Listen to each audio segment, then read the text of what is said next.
Район Медведково уже косят траву. Даже не 10 мая. Ну вообще есть разум людей. Она вот еле растет только. Она начинает только расти. Они уже косят. Нормально?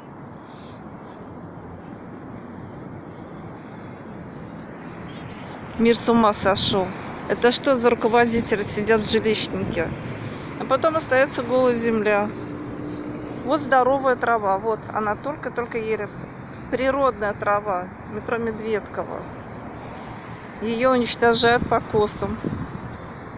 А одуванчик, чего боятся одуванчиков? В европейских странах, наоборот, сажают цветы, чтобы пчелы появились.